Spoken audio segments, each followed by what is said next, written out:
the station that's on your side. You're watching News 3 at 6 Weekend. I seek never to offend anyone, but I know in this case I did offend. I want to assure you, this is not who we are in Savannah. It's a controversy that's gained national attention. Tonight, leaders of a Savannah church are now responding after organizers of a community forum only allowed African-American reporters inside. Good evening, I'm Trish Williford. Thank you for joining us. Tonight, leaders of Bolton Street Baptist Church are now speaking out about that controversy. News 3's Kelly Antonacci is live there with what they had to say. Kelly.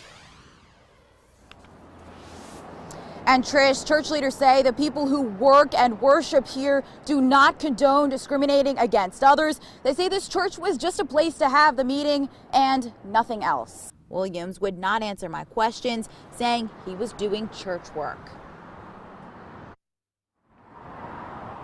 And instead, Reverend Williams gave me this flyer about a community outreach meeting. He says he will host it tomorrow morning at Greenbrier Children's Center. Live in Savannah, Kelly Antonacci, WSAV News 3. Kelly, thank you. New at 6, a Beaufort County Sheriff's deputy is behind bars tonight. Sergeant James Prusanowski was arrested for DUI and child endangerment. It happened around 9 last night in the parking lot of Avalon Shores in Bluffton. Detectives were called to the scene after the sergeant was involved in a traffic accident. Prusanowski was off duty at the time. He is now suspended from his duties pending an outcome of that investigation. Turning now to weather, check out this beautiful view of the beaches of Tybee Island from our Dozier Law Cam. Let's check in now with Storm Team 3 meteorologist Lee Haywood for your forecast first. Lee. Trish, what a beautiful day to be outside today. All right, Lee, thank you. Another story making national headlines tonight. The family of a South Carolina 5th grader wants to know why she died after fighting with a classmate. School officials in Colleton County are keeping tight-lipped as the family demands they take action. Kaylee Hartung shows us what happened at a meeting last night. Parents in this small South Carolina town demanding answers from school officials. An autopsy was performed Friday, but it is expected to take several weeks before a cause of death is determined. A GoFundMe campaign set up for the family to raise $45,000 has surpassed its goal. Tonight, Estill police want you to take a close look at this sketch. They need your help identifying these suspects wanted in connection to the murders of 2 men 1 week ago. The victims were found shot to death inside a home on Frankie Bennett Circle. If you recognize these men, call police. And Chatham County Police are still searching for 2 men who shot a customer while robbing a sports bar in Berwick. Thankfully tonight, that victim is out of the hospital. It happened Sunday at the Brewers Sports Bar and Grill. Witnesses say the men entered through a back door and demanded money. Shots were fired. The suspects then ran away from that scene. If you have any information about this case, contact Chatham County Police.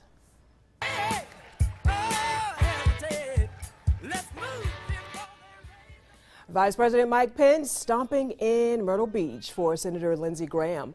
Mr. Pence spoke during a re-election campaign kickoff event. He addressed the Mueller report and border control, but it was this speech from Graham that really got the crowd's attention. Every day is like Christmas. There's something under the tree with Trump. You just don't know what it is.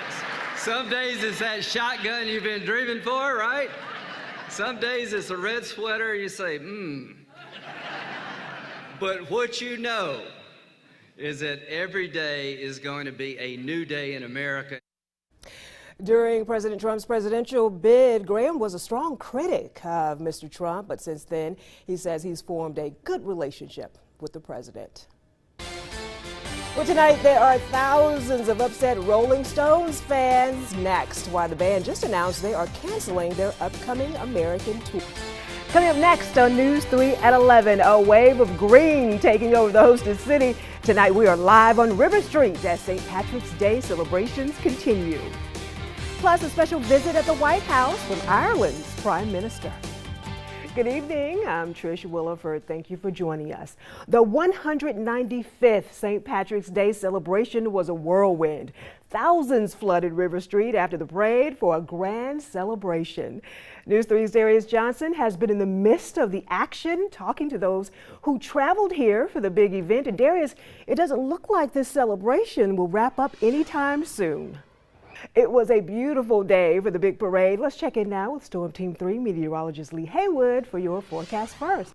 Well, the celebration is far from over. Thousands are still packing the streets of downtown Savannah, enjoying the festivities. News 3's Shayna Ferreira continues our St. Patrick's Day coverage in downtown.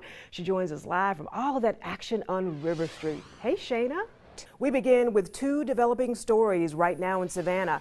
Detectives are questioning witnesses after a shooting on South Street.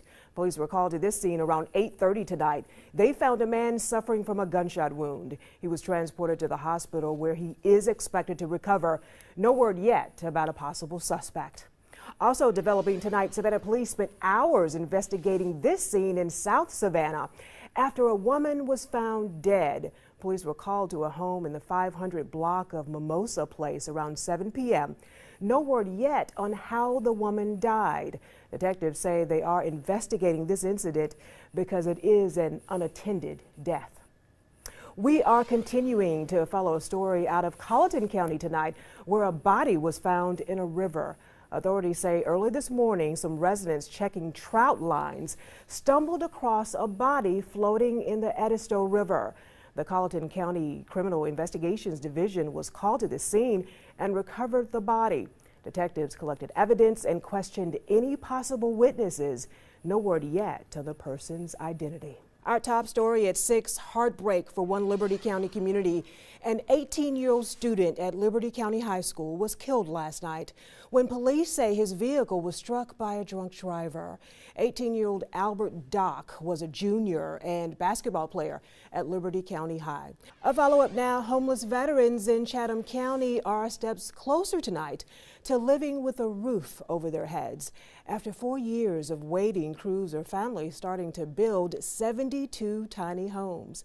News 3's Kelly Antonacci is live at the site near Dundee Street with how this project is having a big impact. Kelly.